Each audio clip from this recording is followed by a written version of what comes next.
नमस्कार, स्वागत है आपका हमारे चैनल में। मैं रानी गुप्ता आपके साथ। आपको बता दें कि लगातार बीबीसी के दफ्तर जो कि दिल्ली और मुंबई दोनों ही जगहों पर लगातार आईटी की टीम के द्वारा सर्वे किया जा रहा था और ये जो सर्वे है वो लगातार 60 घंटों तक किया गया, जिसके बाद कल रात को आईटी की टीम बीबीसी दफ्तर से रवाना हो गई है। बता दें कि इस दौरान सूत्रों के हवाले से ये कहा जा रहा है कि जो टैक्स में हेरफेर की बात कही जा रही है और ट्रांजैक्शन में कई सारे ऐसे जो सोर्सेस मिले थे, इनपुट्स मिले थे, उन तमाम चीजों को लेकर के आईटी की टीम ने ये सर्वे किया, जिसके बाद जो फाइनेंशियल रिपोर्ट के आंकड़े हैं और इसी के साथ ही टैक्स से जुड़े आंकड़े हैं, ट्रांजैक्शन से जुड़े आंकड़े हैं, इन तमाम दस्तावेजों को लेकर के आईटी की टीम अपने साथ रवाना हो चुकी है। लेकिन इस बीच देश में बीबीसी दफ्तर में हो रहे सर्वे के दौरान राजनीति भी जमकर के देखने को मिली। लगातार विपक्ष जो है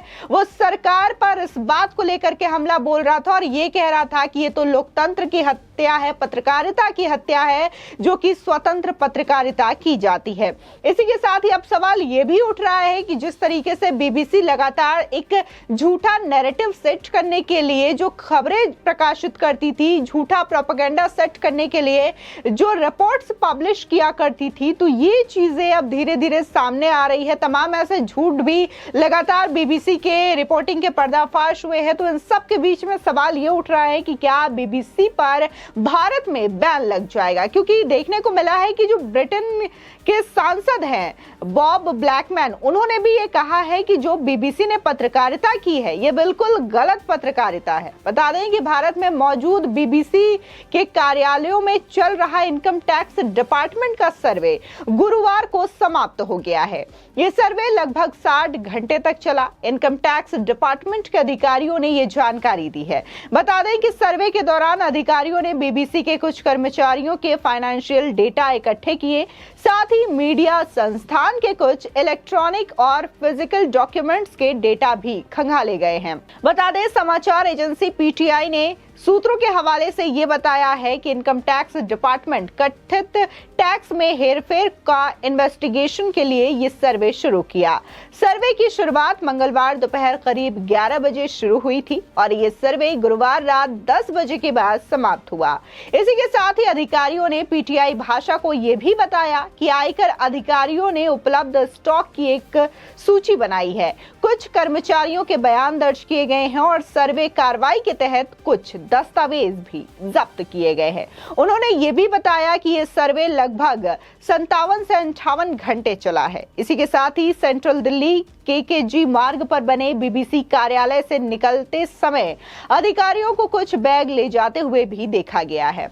उन्होंने कहा था कि सर्वे टीम ने वित्तीय लेन देन, कंपनी स्ट्रक्चर और समाचार कंपनी के बारे में अन्य डिटेल पर जवाब मांगा है और सबूत इकट्ठा करने के लिए इलेक्ट्रॉनिक डिवाइसेस के आंकड़ों की प्रतियां भी बना रहे हैं।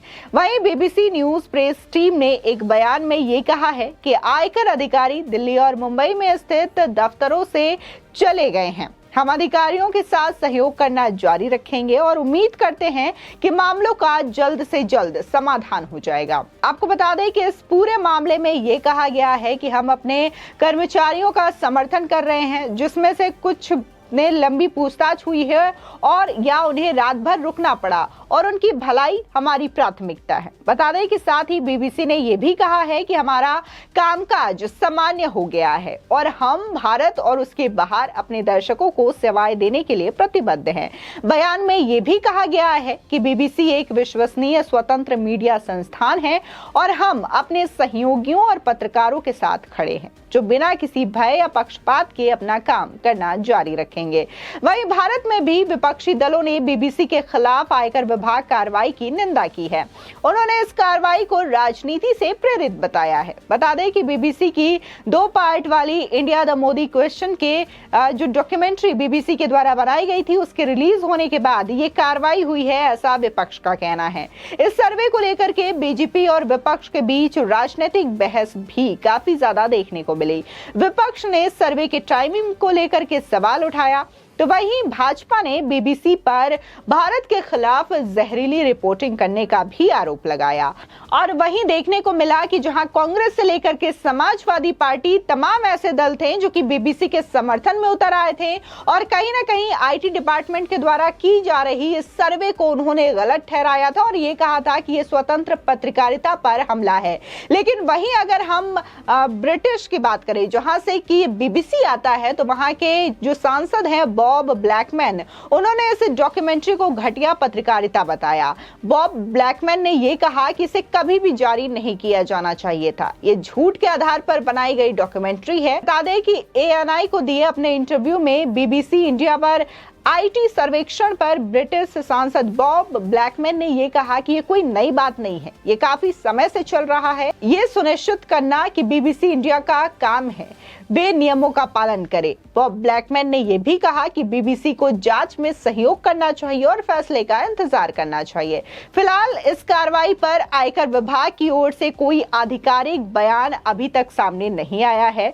दिल्ली में बीबीसी के एक कर्मचारी ने यह कहा कि वे सामान्य रूप से समाचार प्रसारित कर रहे हैं। वही सर्वे ऑपरेशन के तहत आयकर विभाग ने केवल कंपनी के कमर्शियल कॉम्प्लेक्स में ही जांच की है। उन्होंने बीबीसी के किसी प्रमोटर या डायरेक्टर के घरों या किसी अन्य ठिकाने पर कोई छापेमारी नहीं की है। गौरतलब है कि सुप्रीम कोर्ट ने पिछले हफ्ते बीबीसी से विवादित डॉक्यूमेंट्री पर भारत में लगे बैन के खिलाफ दाखिल याचिका पर तुरंत सुनवाई करने से भी इनकार कर दिया था।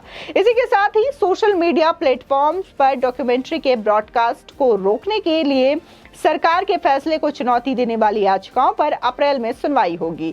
बता दें कि सरकार ने 21 जनवरी को डॉक्यूमेंट्री के लिंक शेयर करने वाले यूट्यूब वीडियो और ट्विटर पोस्ट पर बैन लगाने के आदेश जारी किए थे, जिसके बाद कानून मंत्री किरण रिजिजू ने भी बयान दिया था और उन्होंने कहा था कि जब पीएम मोदी को गुजरात में हुए चीजों से सुप्रीम कोर्ट ने क्लीन चिट दे दी है, तो क्या कुछ लोग सुप्रीम कोर्ट से भी ऊपर आते हैं जो कि इस तरीके से पीएम के इमेज को बदनाम करने की कोशिश कर रहे हैं। आपको बता दें कि बीबीसी पर जो कार्रवाई हुई है इसको लेकर के कई सारी जो चीजें हैं वो पहले भी कही जाती रही है। इसी के साथ ही देखने को मिला था कि बीजेपी के नेता महेश जेठमलानी हैं, उन्होंने ये आरोप लगाया था और सवाल उठाया था कि बीबीसी को कई मिडिल ईस्ट कंपनियों से फंड मिलता है और इसी फंड के आधार पर ही बीबीसी जो तमाम प्रोपेगेंडा और भारत के खिलाफ झूठे नैरेटिव सेट करती है वो इसी का ही एक एग्जाम्पल है।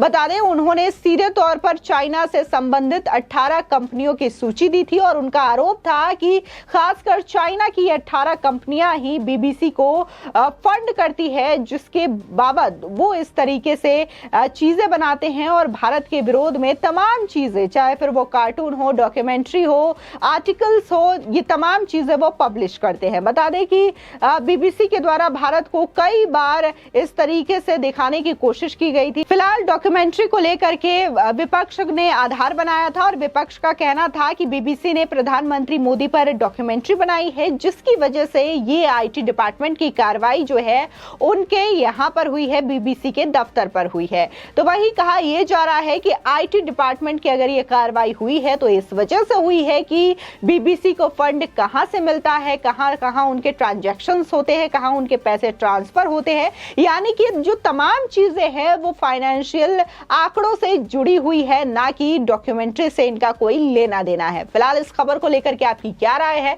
हमारे कमेंट सेक्शन में जरूर बताएं। आगे की और भी अपडेट के लिए चैनल को सब्सक्राइब करना ना भूलें।